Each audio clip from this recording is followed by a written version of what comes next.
This video is sponsored by Ram Ram Group of Companies, co-sponsored by Nature House and भैया G silver coated इलायची। दोस्तों, ये इतिहास के पन्नों पर दर्ज है कि जब जब महिला का अपमान हुआ है तब तब क्रांति आई है, भूचाल आया है। कुछ ऐसे ही हालात इन दिनों उत्तर प्रदेश के अंदर बने हुए हैं। करनी सेना पर कैसे योगी आदित्यनाथ की सरकार का प्यार दुलार जी भर कर लुटाया गया, ये किसी से छिपा नहीं है। अब आप सोचिए, उत्तर प्रदेश की तेज तर्रार और मुंह से ठा ठा की आवाज निकालकर माफियाओं को सरेंडर कराने वाली, जी हां, उत्तर प्रदेश की अत्याधुनिक पुलिस इतने लंबे समय से करनी सेना के उस उपाध्यक्ष को ढूंढ नहीं पाई है, जिला उपाध्यक्ष योगेंद्र सिंह राणा को, जिसने इकरा हसन से बदतमीजी बदसलूकी की सारी हदें पार की, जिसने अपनी जुबान से सिर्फ गंदगी उगली। यह उत्तर प्रदेश पुलिस की अति सक्रियता है। लेकिन बात आज ये नहीं है, बात यह है कि इकरा हसन के बारे में करनी सेना के उच्च तथा कथित जिला उपाध्यक्ष ने जो बोला, उसका असर अब बड़े बड़े स्तर पर हो रहा है। क्या वाकई करनी सेना उत्तर प्रदेश के अंदर बैन हो जाएगी? क्योंकि अब यह जन आंदोलन में तब्दील हो गया है। दिन जैसे जैसे बीतते जा रहे हैं, वैसे वैसे इकरा हसन के समर्थन में हर एक राजनीतिक दल और तो और हर समुदाय जाति का व्यक्ति आ रहा है। यह पहली दफा है लंबे समय के बाद कि पश्चिमी उत्तर प्रदेश का समीकरण बीजेपी के लिहाज से गड़बड़ा गया है। इस लिहाज से क्योंकि बार बार कभी जाट वर्सेस मुसलमान के दम पर सत्ता में आने की ख्वाहिश पालने वाली बीजेपी एक वक्त में पश्चिमी उत्तर प्रदेश में ठाकुर बनाम मुसलमान में अपना विश्वास रखती थी। लेकिन देखिए, इकरा हसन पर की गई टिप्पणी के बाद उत्तर प्रदेश के पढ़े लिखे और सभ्य जो क्षत्रिय समाज है, जिनका करनी सेना से मतलब नहीं, उन्होंने साफ साफ तौर पर इकरा हसन का समर्थन किया। ठाकुर समाज और मुस्लिम समाज पश्चिमी उत्तर प्रदेश में साथ आया। आपको दिखाऊंगा कैसे एक बच्ची ने खुल्लम खुल्ला योगेंद्र सिंह राणा को चुनौती दे डाली है। दिखाऊंगा किसानों ने भी एकजुट होकर इकरा हसन के समर्थन में खड़े होने का ऐलान कर दिया। यहीं से योगी आदित्यनाथ, उनकी सरकार की दिक्कत बढ़ गई। नमस्कार, मैं हूं प्रज्वल गौतम और आप देख रहे हैं खबर चौक। पहले मैं आपको एक बयान दिखाने जा रहा हूं, खबर दिखाने जा रहा हूं। देखिए, ये है आस मोहम्मद कैफ। इन लोगों का दिल में राजपूत समाज के लिए सम्मान बढ़ गया। एक संगठन ऐसा नहीं बचा जिसने योगेंद्र राणा की निंदा नहीं की और सांसद इकरा हसन चौधरी के पक्ष में बयान नहीं दिया। बेटियों के मसले में तमाम समाज को ऐसा ही रवैया रखना चाहिए। क्षत्रियों की जय हो, ये अब मुसलमान कह रहे हैं और इसी को लेकर ठाकुर फोर्सेज ने इसे ट्वीट किया है। उन्होंने बताया कि हां, हम साथ खड़े हैं। मैंने आपको पहले भी कहा और आज फिर अपने चैनल पर दोहराता हूं कि कोई भी समाज हो, कोई भी जाति हो, उसका एक संगठन, उनसे ताल्लुक रखने वाला एक संगठन हो सकता है जो बदतमीजी करे, जो गुंडाई करे, लंपटाई करे, लेकिन उससे तमाम समाज को जोड़ना नहीं चाहिए।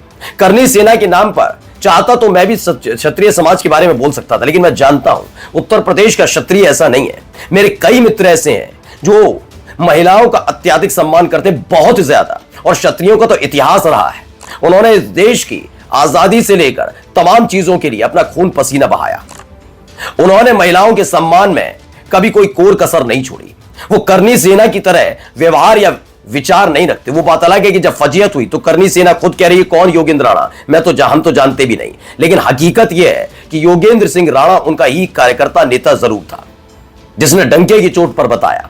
अब आप खुद सोचिए कि क्षत्रिय समाज जैसे ही आग बबूला हो गया तो करनी सेना की धुकधुकी बढ़ गई कि वो जिस समाज के तहत अपना विस्तार राजस्थान से उत्तर प्रदेश में करना चाहते हैं, वही जाति अब उन्हीं के खिलाफ खड़ी है।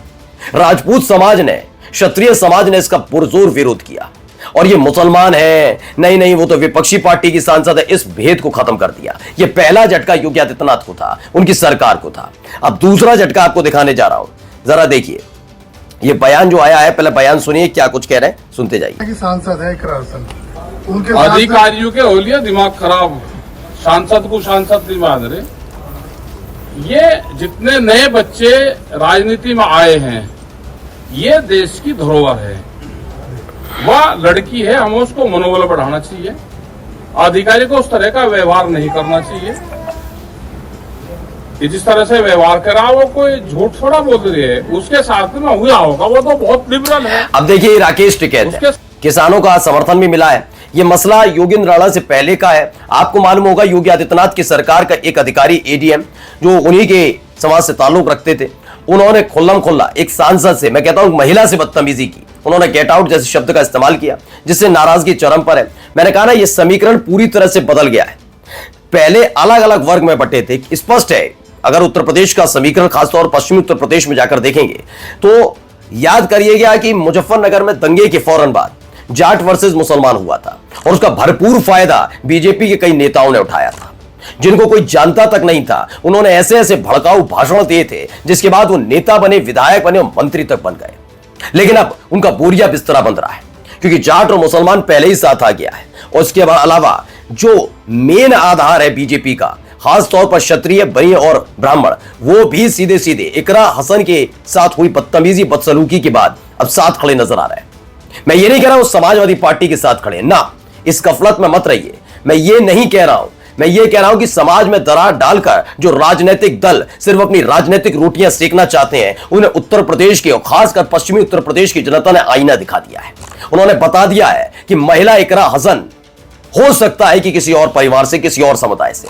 कल ये बदतमीज और गजगजाती बजबजाती हुई गंदगी वाला व्यक्ति कल हमारे परिवार के बारे में भी बोल सकता है। ये गंदा है आदमी, इसे गिरफ्तार किया जाना चाहिए। वो बात अलग है कि अब तक योगी आदित्यनाथ की पुलिस को पता ही नहीं वो कहां पर छिपा बैठा है। यह अत्याधुनिक पुलिस है। कई ऐसे भी थे जो फौरी तौर पर उस योगेंद्र सिंह राणा का पहले पक्ष लेने पर उतर आए थे। उन्हें पूरी उम्मीद थी कि रामजीलाल सुमन के काफिले पर हमला, उनके घर पर हमला करने वालों पर जैसे प्यार दुलार बरसाया गया, मामूली धाराओं में केस दर्ज किया गया, वैसे इनके साथ होगा। इसलिए वो भी जुट गए थे योगेंद्र सिंह राणा की तारीफ करने में। लेकिन जैसे उनको एहसास हुआ कि क्षत्रिय समाज खुद इस बात से नाराज है, जो महिलाओं का तहे दिल से सम्मान करता है, उसी ने मोर्चा खोला करनी सेना के खिलाफ। अब क्या सवाल उठता है कि क्या इतने बड़े व्यापक तौर पर आंदोलन में तब्दील हो चुके इस मसले पर क्या कार्रवाई की जाएगी? क्या करनी सेना उत्तर प्रदेश में बैन हो जाएगी? अब देखिए ये भी क्या कह रहे हैं, इनको भी जरा नजर में नहीं है। अगर यही भाषा का इस्तेमाल उनके परिवार की बच्ची के लिए कोई करता, कोई बकवास, तो क्या इसी प्रकार से अखिलेश यादव जी खामोश रहते? और छोड़िए राकेश टिकैत साहब की, अब ये सब के सब वैसे ही पॉलिटिकल बात कर रहे हैं, लेकिन AIMIM की तरफ से भी पूरी तरीके से सपोर्ट कर दिया गया है। ये असदुद्दीन ओवैसी की तरफ से, मैंने कहा पार्टी पॉलिटिक्स के इतर सब इस बात को लेकर नाराज हैं कि इकरा हसन के बारे में ये बोला गया, एक महिला के बारे में बोला गया। मेरा पहला वीडियो देखो और आज तक मैं कहता हूं वो सपा सांसद है, जरूरी नहीं मुस्लिम है, कोई फर्क नहीं पड़ता। मसला यह है कि एक महिला के बारे में गंदगी उगली गई। क्या वैसी ही भाषा शैली कोई अपने परिवार के बारे में झेल पाएगा? क्या सोच पाएगा कि यही व्यक्ति मूंछों पर ताव देकर इकरा हसन की जगह उनके घर की बहू बेटियों के बारे में बोले? क्योंकि इस आदमी की सोच ही बहुत गंदी है, ये लीचड़ किस्म का आदमी है। लेकिन क्या इसकी गिरफ्तारी अब तक हो पाई? नहीं। अब जाते जाते सुनिए एक बच्ची ने जो संदेश दिया है, ये संदेश कान खोलकर योगेंद्र सिंह राणा और उसके जैसे तमाम लोग और उसके समर्थक सुन लेना। सुनिए। जिसकी जैसी फितरत हो वो वैसी निशानी रखता है, जिसकी जैसी फितरत हो वो वैसी निशानी रखता है। कोई परिंदों के लिए बंदूक तो कोई खाने रखता है। तो फिलहाल अभी हालत खराब है, समीकरण बदल चुका है। जाट वर्सेस मुसलमान के नाम पर राजनीति चमकाने वाली बीजेपी अब अपने ही कोर वोटर के निशाने पर है। उनके कोर वोटर खुद करनी सेना और करनी सेना से ताल्लुक रखने वाले योगेंद्र सिंह राणा के खिलाफ मोर्चा खोलकर बैठे। नमस्कार। New Public Inter College Lucknow. Admission open. For more information, call 0522 282232 or 7755 089585.